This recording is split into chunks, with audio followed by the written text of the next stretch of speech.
आप सबको मेरा कोटि कोटि नमन। आज हम जिस विषय पर चर्चा करने जा रहे हैं उसका नाम संस्कार है। हम सबके घरों में इसकी चर्चा खूब होती है। हर माँ बाप का एक सपना होता है कि मेरे बच्चे सुसंस्कारी हों, चाहे वो माता पिता कितने ही कुसंस्कारी क्यों न हो, लेकिन उनकी चाहत तो यही होती है कि मेरा बच्चा सुसंस्कारी बने। दोस्तों, ये जो संस्कार है ये वास्तव में क्या है, इसका अर्थ क्या है, ये मनुष्यों के लिए क्यों जरूरी है, इसे हमें और आपको जानने की जरूरत है कि आखिर संस्कार क्या है और क्यों इसकी जरूरत क्यों पड़ती है। शास्त्र कहता है संस्करणम सम्यक करणम व संस्कारः, अर्थात एक ऐसी प्रक्रिया जिसमें मनुष्य और पदार्थ को किसी कार्य के योग्य बनाया जाता है। एक ऐसी क्रियाएं, एक ऐसी रीतियां जो योग्यता प्रदान करती हैं।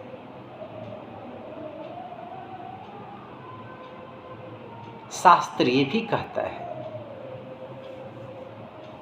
कि मनुष्य का शरीर और आत्मा में अगर कहीं कुछ त्रुटि है, कहीं कुछ कुसंस्कार समाहित हैं, उसको निष्कासित किया जाए। वेद संस्कार को शुद्धता और पवित्रता लाने के लिए कहती है। उपनिषद इसे निर्मलता लाने के लिए कहती है।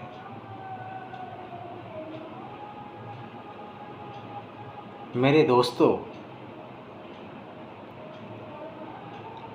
आखिर संस्कार का प्रयोग क्यों जरूरी है? आपको जानना चाहिए कि हमारे ब्रह्म ऋषियों ने इसकी रचना क्यों की। हर मनुष्य की जिम्मेदारी है कि अपने परिवार को, अपने समाज को, अपने राष्ट्र को समुन्नत बनाए, श्रेष्ठ बनाए, अगले आने वाली पीढ़ी को सही शिक्षा दे। इसीलिए ब्रह्म ऋषियों ने कुछ नियम बनाए हैं। उसी का नाम संस्कार है। आपको मालूम नहीं होगा कि संस्कार कितने प्रकार के होते हैं।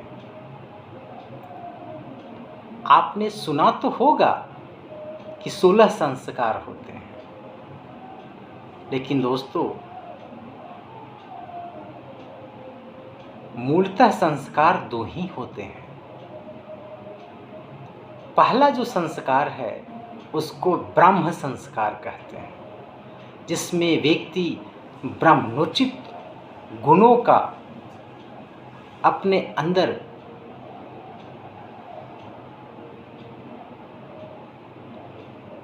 समाहित करता है।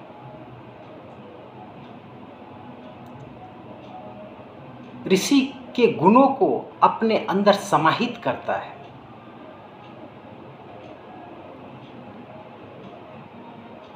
गुण को अपने अंदर समाहित करने के लिए या तो आपको ब्राह्मण, ऋषि, संत, महात्मा के साथ रहने की ज़रूरत पड़ेगी, या तो आप उनके वचनों को सुन करके वैसे जीने की ज़रूरत पड़ेगी। वो जो कह रहे हैं उसे जी लीजिए, या जो शास्त्र कह रही है कि आपको ऐसे करना चाहिए, उसको अपने जीवन में धारण कर लीजिए। इसी का नाम ब्रह्म संस्कार है। दूसरा जो संस्कार है वो है दैव संस्कार, यानी देवताओं के गुणों को वर्ण करना। देवता का अर्थ श्रेष्ठ, उनके जैसा अपने आप को चरित्रवान बनाना, पवित्र करना, हमें कैसे देखना है, हमें कैसे बोलना है, हमारा व्यवहार कैसा है, हमारी वाणी कैसी है, ये सारे गुण जो ईश्वर में पाए जाते हैं, जो दान है, समर्पण है, ज्ञान है, उन सब का अपने अंदर धारण करना दैव संस्कार कहलाता है। अब आगे जो 16 संस्कारों के बारे में बताया जाता है उसके बारे में जान लेते हैं। मूलतः ये 16 संस्कार व्यक्ति के मृत्यु के बाद भी और व्यक्ति के जन्म होने के पहले भी, अर्थात जन्म के पहले से लेकर मृत्यु के उपरांत कुछ ऐसे नियम बनाए गए हैं जिसे मनुष्यों को करने की ज़रूरत है। ऐसा करने से हमारा समाज, हमारा परिवार, हमारा राष्ट्र उन्नत, समुन्नत और विकासशील होगा। विकास का अर्थ सिर्फ धन से नहीं, विकास का अर्थ अपने स्वतः अंतःकरण से भी है। वो जो 16 संस्कार है उसमें जो पहला संस्कार है वो है गर्भाधान संस्कार। गर्भाधान संस्कार वो संस्कार है जब एक दंपत्ति अपने बच्चे को जन्म देने के लिए समाज से स्वीकृति लेती थी। समाज उनको स्वीकृति देता था कि हाँ, आप अब बच्चा पैदा कर सकते हैं। बच्चा पैदा करने के लिए समय, नक्षत्र सब देखे जाते थे। कब पति पत्नी सहवास करें जिसके कारण श्रेष्ठ संतान पैदा हो।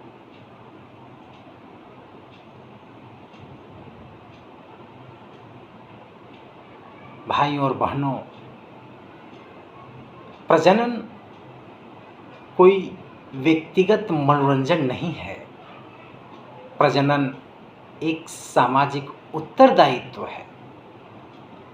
ये हर मनुष्य का उत्तरदायित्व है इस सृष्टि के प्रति, कि सृष्टि को संचालित करने के लिए आप उसमें सहयोग दें। इसी का नाम गर्भाधान संस्कार है।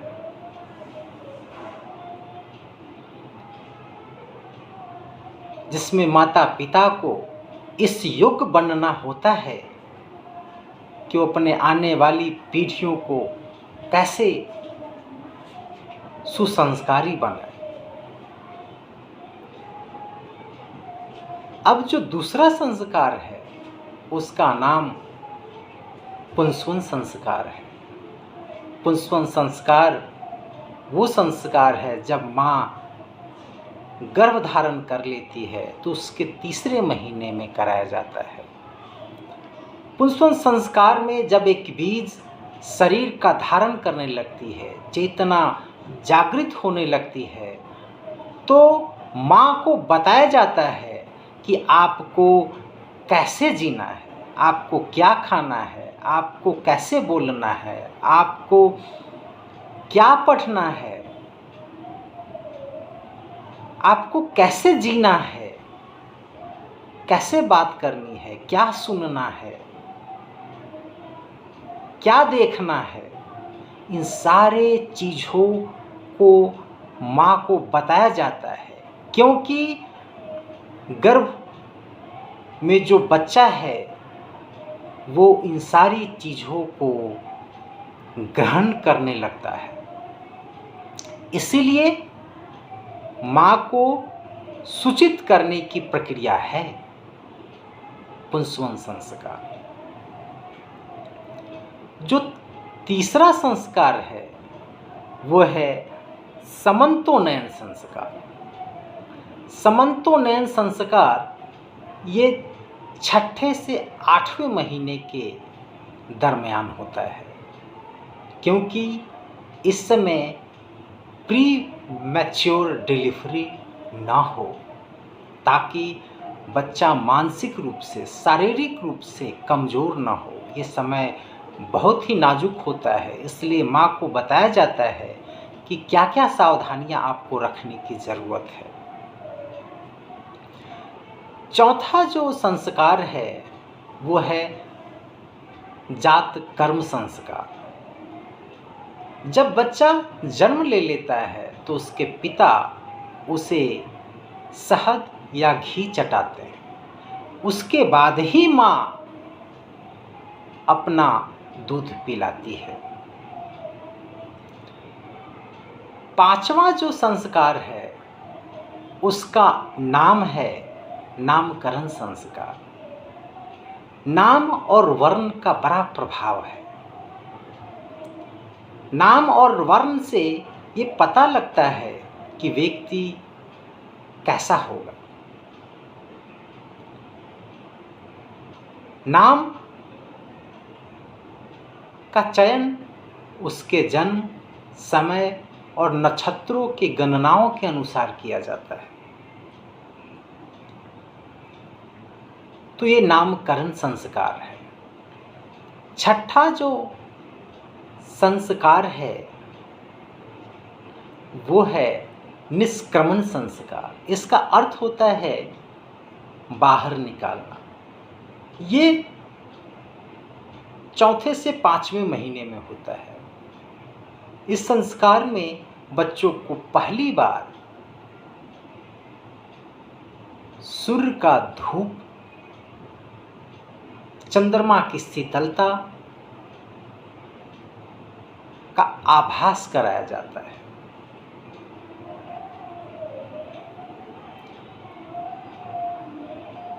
इसी का नाम निष्क्रमण संस्कार है।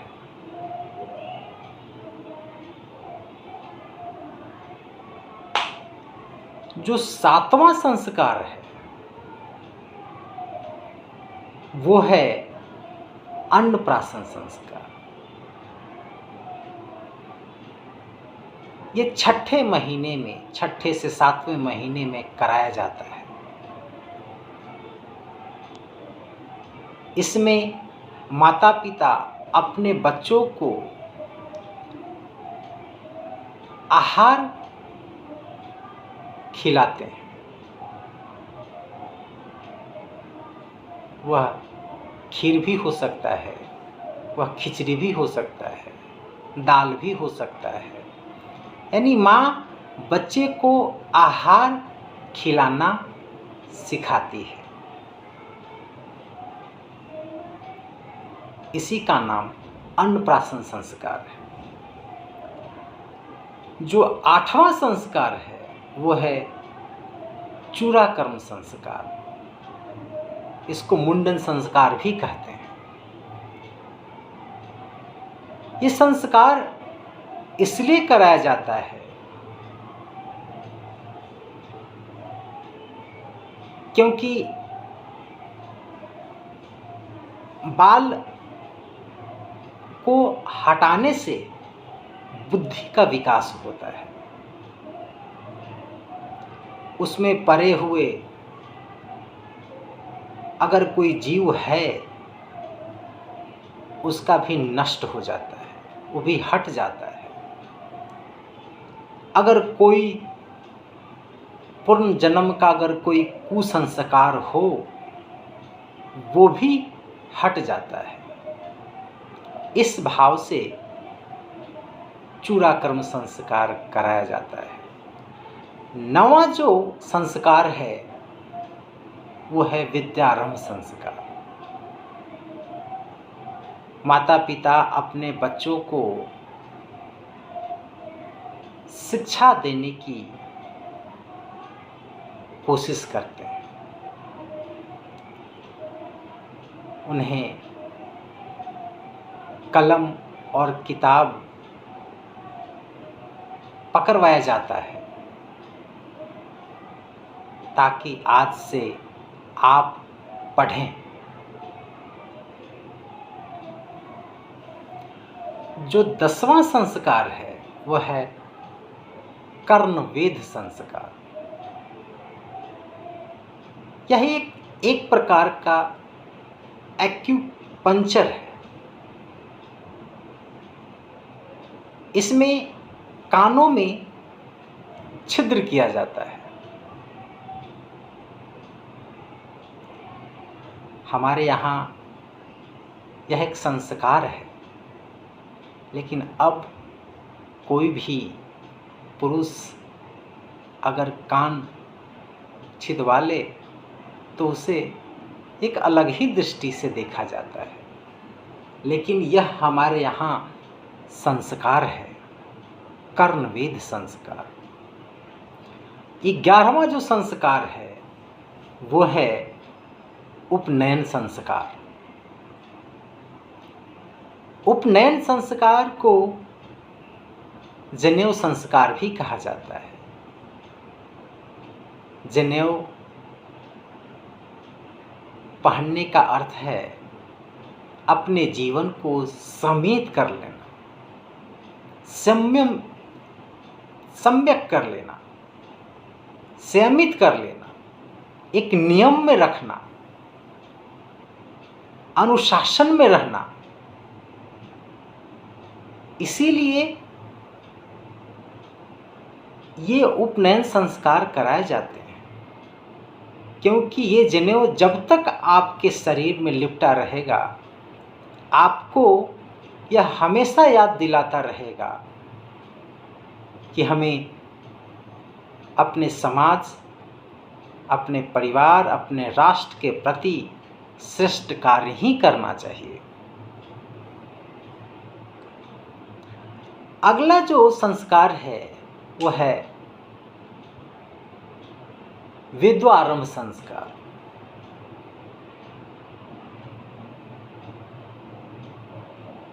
विद्वारंभ संस्कार जिसमें गुरु अपने शिष्य को वेदों का अध्ययन, ब्रह्मचर्य का पालन और जीवन में संतुलन सिखाता है।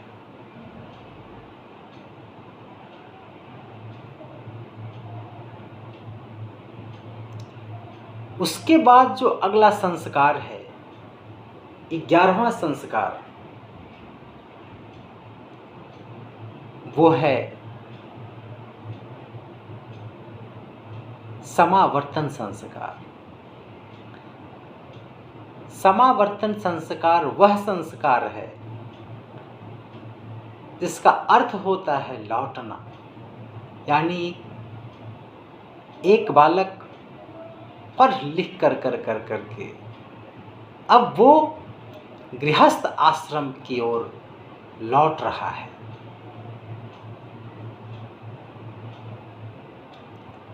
12वां जो संस्कार है वो है विवाह संस्कार। विवाह संस्कार वो संस्कार है जहाँ एक स्त्री पुरुष एक बंधन में बंधकर सृष्टि के संचालन में सहयोग करते हैं, अपनी जिम्मेदारियों को निभाते हैं। एक दाम्पत्य का जिम्मेदारी सिर्फ परिवार ही नहीं है, समाज भी है, देश भी है, राष्ट्र भी है। वो सबके प्रति अपने उत्तरदायित्वों को निभाए।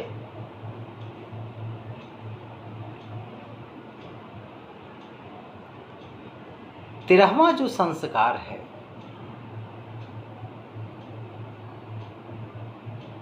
वो है वानप्रस्थ संस्कार। एक ऐसी अवस्था है जहाँ मनुष्य अपनी सारी जिम्मेदारियों को अपने बच्चों के कंधों पर सौंप देता है और ईश्वर की प्राप्ति के लिए निकल चलता है। अपने जीवन के उद्देश्य को पूरा करने के लिए वो चल पड़ता है। अब जो अगला संस्कार है वो है अंत्येष्टि संस्कार। मनुष्य जब मरता है तो मरने के बाद से उसको शमशान में जलाने तक की जो भी वैदिक प्रक्रियाएं हैं वो किया जाता है। और अंतिम जो संस्कार है उसे मरणोत्तर संस्कार कहते हैं। मरणोत्तर संस्कार वह संस्कार है जो मरने के बाद हर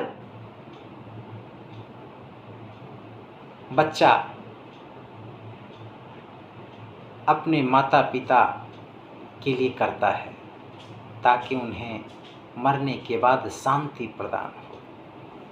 लेकिन वो होता तो माता पिता के लिए ही है। ये 16 संस्कार हैं जो हमारे वैदिक संस्कृति में कराई जाती है। आप सभी को मेरा कोटि कोटि नमन।